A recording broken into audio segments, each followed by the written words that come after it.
여름에 태어나신 분 계시죠? 여름 중에도 아마 올해같이, 이번 여름같이 이렇게 더운 여름에 태어났다면 산모도 아기도 고생을 좀 많이 할 것 같아요. 여름에는 무슨 일을 벌이기도 힘들고 또 뭘 하기도 불편한 그런 때가 바로 여름입니다. 근데 우리 교회는 어찌하여 이 무더운 여름에 설립을 했을까요? 생각해 보면은 9월 첫 주에 했으면 가을의 시작이고 기억하기도 더 좋고 뭔가 의미를 찾아도 더 많을 것 같은데 왜 한 주간을 기다리지 못하고 8월 마지막 주에 이렇게 아직도 더위가 기승을 부린다 하면 그럴 때 우리 교회를 시작했을까? 33년 전 8월 마지막 주일에 우리 교회를 시작했던 분들 너무너무 간절하여 9월까지 기다릴 수가 없었던 그 무엇이 있었기 때문이라고 봐요. 무엇이 그토록 간절했을까요? 그것은 영혼 구원에 대한 열망이 너무나 뜨거웠기 때문입니다. 그래서 하루도 아니고 한 주간이나 더 기다릴 수가 없었겠죠. 복음이 선포되고 교회가 교회의 사명을 감당하는 그날을 하루라도 앞당기고 싶어서 우리 선배들이 교회를 세웠습니다. 우리가 이 역사의 선 위에 서 있다는 사실을 잊지 말아야 합니다. 지하철에서 승객을 가장 짜증나게 하는 것을 조사했더라고요. 지하철 5, 6, 7, 8호선을 운영하는 서울도시철도공사가 남자 296명, 여자 1664명, 총 1960명을 대상으로 실시한 설문조사죠. 지하철 꼴불견 제일 싫은 게 뭐냐? 열차 안에서 종교 전도하는 것이 가장 싫다. 이게 1등이에요. 33%. 지하철에서 가장 싫은 게 종교 전도하는 거래요. 그 다음이 술 취한 사람 27%가 그게 제일 보기 싫다. 또 그 나머지 또 몇 있겠죠. 알고 있는 이야기지만 조사 결과가 이렇게 나오니까 좀 당황스럽고 씁쓸하기도 합니다. 실천신학대학원 대학교가 있는데 조승동 교수님이 이 조사 결과를 보셨는지 이런 글을 썼어요. 전도를 하지 말라는 것이 아니라 이 시대에는 분명코 전도의 방법은 바뀌어져야 한다는 것을 기억하라고요. 복음은 좋은 것인데 복된 소식인데 열차 안을 다니면서 사람들을 불쾌하게 하는 복음이라면 그것은 이미 복음이 아니라는 거죠. 그리고 전도도 될 수 없다고 지적합니다. 조승동 교수님이 일전에 강남 고속버스 터미널에서 한 노년의 신사가 온화한 얼굴에 작은 목소리로 고속버스 시간표입니다 하면서 카드 같은 작은 종이를 건네주었는데 거기에 고속버스 시간표와 복음의 말씀이 기록되어 있었다는 거예요. 그때 교수님 마음에 감동이 있더라는 겁니다. 전도하는 그분의 온화함과 풍겨져 나오는 예수님의 향기를 느낄 수가 있었다는 거예요. 복음은 변할 수가 없지만 복음의 전도 방법은 반드시 변해야 한다는 것은 사실입니다. 저는 교회를 생각합니다. 교회는 좋은 곳입니다. 교회는 아름다운 공동체입니다. 교회는 예수님의 십자가 죽음으로 이루어졌기에 예수님의 생명이 있고 예수님의 은혜가 있습니다. 믿지 않는 사람에게도 열려 있습니다. 믿지 않는 세상을 품고 세상을 행복하게 변화시키려고 애쓰는 곳이 교회입니다. 근데 사람들은 교회를 싫어하네요. 교회 때문에 동네가 시끄러워지고 집값도 떨어지고 주차 문제 등등 지역사회의 애물단지처럼 여기는 사람도 있습니다. 여기에는 우리 그리스도인 개인의 이미지도 있겠죠. 우리 그리스도인들이 사람들 보기에 인정받지 못하기에 오늘 우리 교회도 그런 취급을 받고 있음을 합니다. 우리가 지금 이런 시대에 이런 교회를 다니고 있다는 거예요. 여기서 받는 교훈이 무엇입니까? 교회는 변해야 한다는 거예요. 지금 우리 교회가 위기 가운데 있다고 진단을 했다면 이 위기를 이겨내도록 변화를 찾아야 합니다. 다시 한번 우리 교회의 영적 의미를 생각해 봅니다. 교회의 예표라고 하죠. 하나님의 말씀에는 교회의 모형이 있습니다. 미리 교회를 보여주었다 이 말이에요. 첫째는 아크라고 합니다. ARK, 영어로 아크인데 노아의 방주가 아크입니다. 모세가 구함을 받은 갈대 상자도 영어로는 아크입니다. 심지어 하나님의 율법이 들어있는 법궤도 아크입니다. 이 모든 것이 교회의 예표라는 거예요. 교회를 미리 보여주고 있다는 거죠. 노아의 방주에 들어가야 됩니다. 갈대 상자 안에 내가 그 속에 있어야 살아남는 거죠. 하나님의 말씀, 율법, 그 말씀 안에 있어야만 구함을 받는다 이거죠. 꼭 들어가야 하고 그곳에 있어야 구원받는, 이미 성경을 통해 우리에게 교회를 보여주셨는데 그가 바로 교회의 모형이라는 거죠. 두 번째로 미리 보여준 교회는 예루살렘 성전입니다. 양의 죽음을 통해 죄 사함을 받는 곳 성전입니다. 성전은 미리 보여준 교회라고요. 다시 말하면 우리 교회가 지금 하나님이 계신 곳으로서 하나님 앞에 와서 죄 사함을 받는 은혜의 자리, 은총의 자리임을 알라는 거죠. 세 번째 교회의 모형은 회당입니다. 이스라엘은 회당에서 예배를 드리고 교육을 했습니다. 나라를 잃고 성전도 파괴되고 전 세계의 떠도르 민족으로 살 때도 회당 때문에 유대인들은 살아남았습니다. 우리 개신교회는 이 회당의 전통을 따르고 있고 어쩌면 이 형식을 빌어왔습니다. 회당은 기능이 뭐냐? 예배와 교육이거든요. 오늘 우리 개신교회도 가장 중요한 기능이 예배와 교육의 기능을 하고 있잖아요. 네 번째 교회의 모형은 광야교회입니다. 이것은 초대교회 스데반 집사님이 순교하기 전에 백성들 앞에서 설교할 때 사도행전 7장 38절에서 하는 말씀이죠. 시내산에서 말하던 그 천사와 우리 조상들과 함께 광야교회에 있었고 또 살아있는 말씀을 받아 우리에게 주던 자가 이 사람이라. 예수님에 대하여 말씀을 하고 백성들에게 전도할 때 스데반이 가지고 있던 영적인 놀라운 통찰력, 40년 광야 시대를 스데반은 광야교회라고 말했던 거죠. 이 광야교회는 애굽의 생활을 하나씩 떨어내는 시간입니다.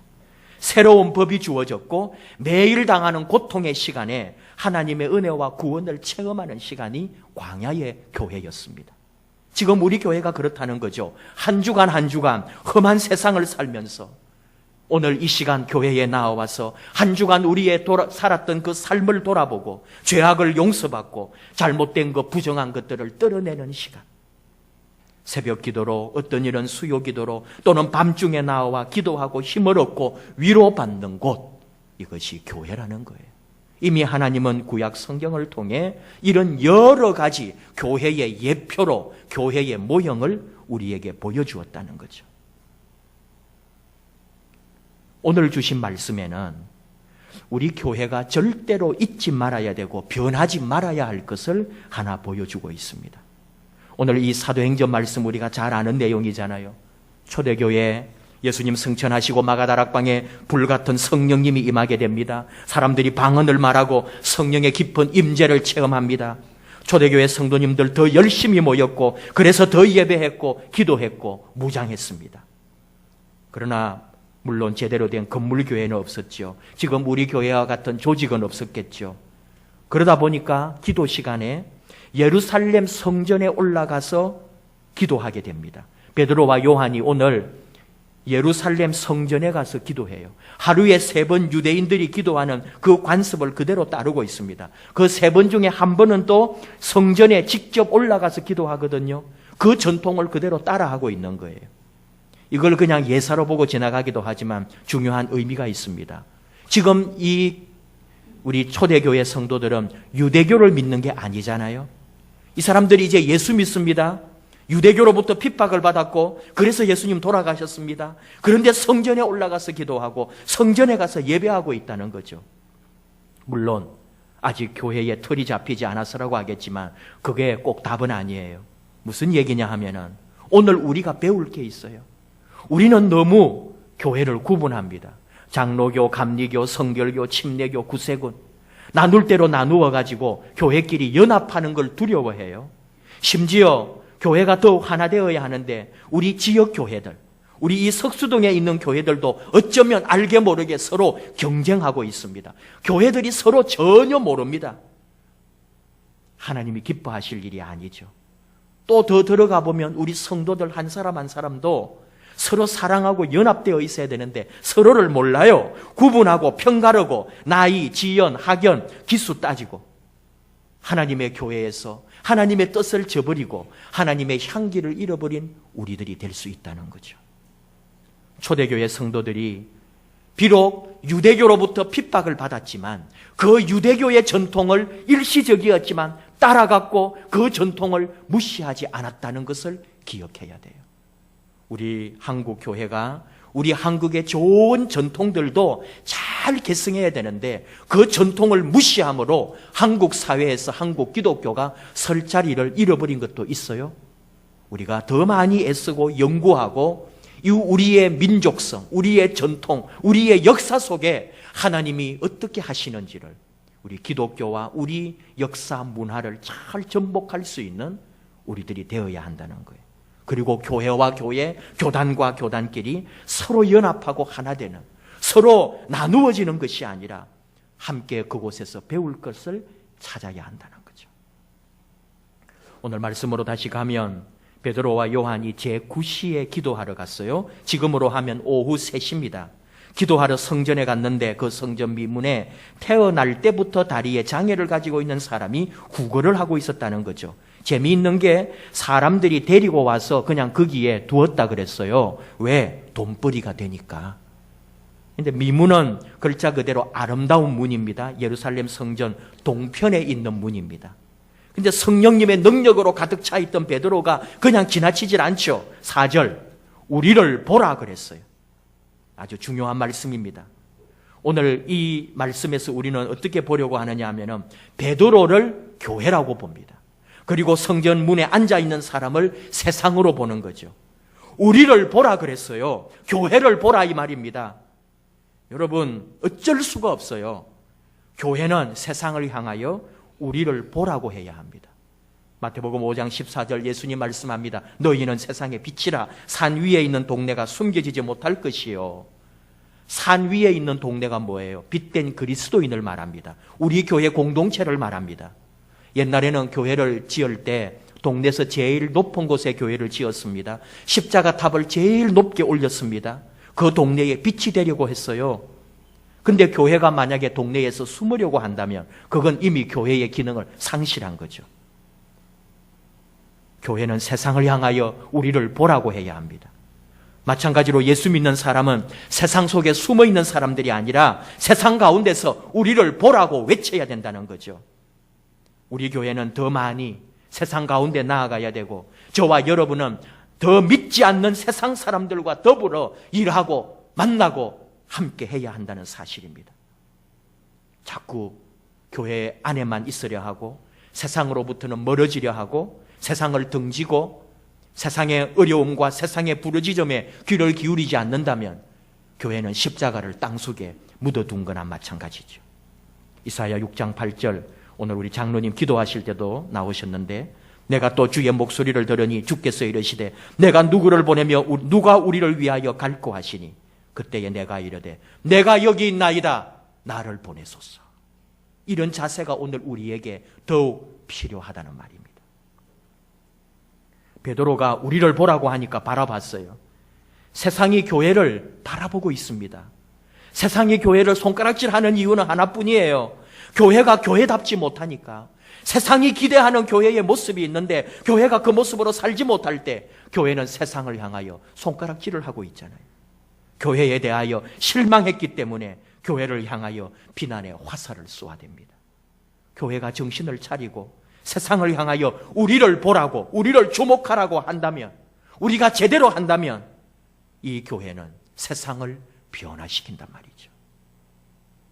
오늘 이 세상은 오늘 이 사람으로 볼 때에 무엇을 얻을까 하여 바라보았다 그랬어요. 5절 그가 그들에게서 무엇을 얻을까 하여 바라보았다. 세상은 처음에는 교회가 무엇을 해주지 않나 하지만 그러나 사실은 아니에요. 더 본질적인 것으로 들어가는 거죠. 이때 베드로 사도가 했던 말씀, 오늘 이 말씀을 우리는 기억해야 합니다. 은과 금은 내게 없거니와 내게 있는 이것을 내게 주노니 나사렛 예수 그리스도의 이름으로 일어나 걸어라. 내게 있는 이것, 나사렛 예수 그리스도의 이름이라는 거죠. 베드로에게 있었던 이것, 우리 교회에 있는 이것, 우리 한 사람 한 사람 속에 있는 이것, 이것이 무엇입니까? 예수 그리스도 그분의 이름이라는 거죠. 우리가 드러내고 자랑하고 가장 귀하게 여기는 것은 오직 예수 그리스도입니다. 우리 교회에 있는 이것 오직 예수 그리스도, 우리 주님이라는 거예요. 초대교회 주님의 사도들이 소유한 최고의 보물은 나사렛 예수 그리스도였습니다. 사도 바울도 고백합니다. 모든 것을 해로 여기면 내 주 예수 그리스도를 아는 지식이 가장 고상하기 때문이라고요. 내가 그를 위하여 모든 것을 잃어버리고 배설물로 여긴다 그랬잖아요. 우리 교회의 불변의 진리는 예수 그리스도가 우리 교회의 주인이라는 사실입니다. 우리는 예수님에게 속해 있는 일꾼들입니다. 목사뿐만 아니라 우리 모두는 예수님의 일꾼입니다. 이것이 진리입니다. 교회를 섬기면서 저와 여러분이 늘 돌아보아야 할 게 있어요. 내가 지금 주인이신 예수님의 일을 맡아 섬기고 있는지, 내가 예수님의 종인지, 아니면 마치 내 일을 또는 내 영광을 위해 예수님을 활용하고 있는지, 또는 예수 믿는 성도들을 적절히 이용하고 있는지, 예수님 없이도 교회 일을 하고 있는지, 우리는 늘 우리를 돌아봐야 되는 거예요. 신앙 없이도 교회 다닐 수 있습니다. 예수 안 믿으면서도 멋진 그리스도인의 모습을 보여줄 수가 있습니다. 하나님을 섬기지 않고 믿지 않음에도 불구하고 얼마든지 나의 존재감을 교회 사람으로 만들 수도 있다 이 말입니다. 그러나 자신이 잘 알 겁니다. 고린도후서 13장 5절 바울을 통해 우리에게 지적합니다. 너희는 믿음 안에 있는가? 너희 자신을 시험하고 너희 자신을 확정하라. 예수 그리스도께서 너희 안에 계신 줄을 너희가 스스로 알지 못하느냐? 그렇지 않으면 너희는 버림받은 자니라. 내 안에 예수님이 계신지 아닌지, 내 삶의 주인이 예수님이 아닌지, 우리 교회의 주인이 진정 예수 그리스도인지 아닌지 우리 자신이 너무나 잘 알고 있다는 사실이에요. 오늘 이 말씀에서 병이 나았다, 기적이 일어났다 그런 얘기를 나누려는 게 아니에요. 베드로 사도가 외쳤던 말씀, 나사렛 예수 그리스도의 그분의 이름에 주목합니다. 내게 있는 가장 소중한 것, 우리 교회가 가지고 있는 가장 중요한 것, 예수님. 이 예수님에게 우리는 집중하고 그분에게 주목하고 그분을 바라본다는 거예요. 로마서 8장 9절 너희 속에 하나님의 영이 거하시면 너희가 육신에 있지 아니하고 영에 있나니 누구든지 그리스도의 영이 없으면 그리스도의 사람이 아니라. 그리스도의 영으로 가득 차서 정말로 예수님이 우리 안에 계시고 예수님이 우리 교회의 주인이 되실 때 우리 교회는 교회답게 설 수 있다는 말입니다. 교회를 생각하면서 앞에 말한 모형 중에 두 가지를 생각을 해요. 방주와 광야교회입니다. 방주가 교회의 모델이 된다면 분명 방주는 구원선입니다. 우리 교회는 구원선입니다. 교회 안에 반드시 들어와야 돼요. 사람들은 교회 밖에도 구원이 있다 그러기도 하고 또 물어봅니다. 정말 교회를 꼭 다녀야 합니까? 근데 저는 대답합니다. 교회를 다녀야 합니다. 교회 안에 들어와야 합니다. 교회는 홍수로부터 구원받게 하는 구원선이 틀림없습니다. 그런데 우리는 하나를 더 보는 거예요. 그 방주 안을 들여다보았습니다. 방주 안에는 노아의 가족뿐만 아니라 온갖 종류의 짐승들이 들어와 있습니다. 심지어 부정한 짐승도 들어와 있었다는 것을 기억해야 되죠. 무섭고 더럽고 냄새나고 먹어서도 안 되는 그런 추한 짐승도 들어와 있습니다. 다시 말하면 우리는 교회를 방주를 보는 눈으로, 따뜻한 눈으로 살펴야 한다는 거죠. 방주 안에 있는 더러운 짐승도 모두 구원받았다는 사실. 교회 생활하면서 어찌 모든 것이 마음에 들겠습니까? 목사도 마찬가지죠. 이 목사가 어찌하여 여러분 마음에 100% 만족이 되겠습니까? 무슨 재주로 여러분 마음을 다 얻겠습니까? 그러나 여러분이 방주 안에 쌓여있는 그 수많은 오물들까지 생각한다면 목회자의 허물도 잘못된 판단도 받아줄 수 있고 그리하여 그 오물을 함께 치우면서 새롭게 방주를 청소할 수 있는 이 교회를 함께 아름답게 만들어갈 수 있는 하나의 공동체로 우리가 설 수 있지 않겠나? 다시 말하면 우리 성도님들 사이도 마찬가지죠. 한 배를 타고 가는 그 구원선에 같이 가는 우리들끼리 서로의 허물을 닦아주고 냄새나는 것을 환기시켜주고 함께 섬기고 도와주어야 한다는 것, 이것이 교회라는 겁니다. 또 광야교회를 생각해요. 지도자 모세의 입장에서 보면 하루도 바람 잘 날이 없는 40년 아닙니까? 순간순간 반란을 일으키고 먹고 살 것이 없고 물이 없고 고기가 없고 풀이 없고 지도자로서 한탄하고 한계를 느끼고 괴로워하고 하루라도 이 자리에서 내려갔으면 할 때가 모세도 얼마나 많았는지 모릅니다. 그러나 그가 깨닫는 것은 반란이 있기 때문에, 어려움이 있기 때문에, 먹을 것이 없기 때문에 겸손해졌습니다. 기도했습니다. 하나님만 의지했습니다. 하나님만 바라보았습니다. 그게 광야교회였어요. 오늘 우리 교회도 그렇죠. 하나님 외에 바라볼 것이 없다는 것을 우리는 매 순간마다 확인하는 거예요. 사람의 힘으로 하는 것이 아니라 하나님이 이 교회의 주인이시고 우리 주님이 이 교회를 이끌어 가심을 우리는 고백하고 인정하고 함께 하나님 앞에 고개를 숙여야 되는 거죠. 우리 서로 겸손해지고 그래서 더 많이 기도하고 함께 노력하는 거죠. 고린도전서 4장 사도 바울을 통해 말씀합니다. 사람이 마땅히 우리를 그리스도의 일꾼이요 하나님의 비밀을 맡은 자로 여길지니라. 그리고 맡은 자들에게 구할 것은 충성이니라. 말씀을 보다가 큐티를 하면서 하나 깨달은 게 있어요. 마라의 썬물이 달아지는 사건을 큐티하면서 묵상을 했어요. 하나님께서 이 교회를 왜 주셨을까? 이 세상 가운데 우리 교회를 왜 주셨을까? 마라와 같은 그 썬물 같은 이 세상에 단물이 되게 하는 나뭇가지로 우리 교회를 주시지 않았을까? 이 세상을 썬물에서 단물로 바꾸라고 교회를 이 땅에 던져주지 않았을까? 우리가 바로 그 썬물을 단물로 바꾸는 하나님의 아름다운 나뭇가지들이 아닐까? 그렇게 쓰임받기 원합니다. 우리 다 부족합니다. 우리 다 죄인입니다. 그럼에도 불구하고 바라는 게 있습니다. 하나님의 교회에서 아름답게 쓰임받기 원합니다.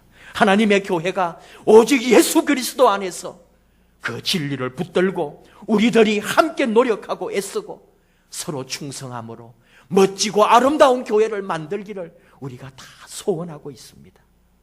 33주년 우리 석수중앙교회 이 빛나고 아름다운 역사 속에 우리 모두가 변하지 않는 진리 예수 그리스도를 주인으로 삼고 이 세상 변화시키기 위해서 서로 노력하고 함께 힘을 모으는 아름다운 그리스도에 충성하는 일꾼들이 다 저와 여러분 되기를 축복합니다.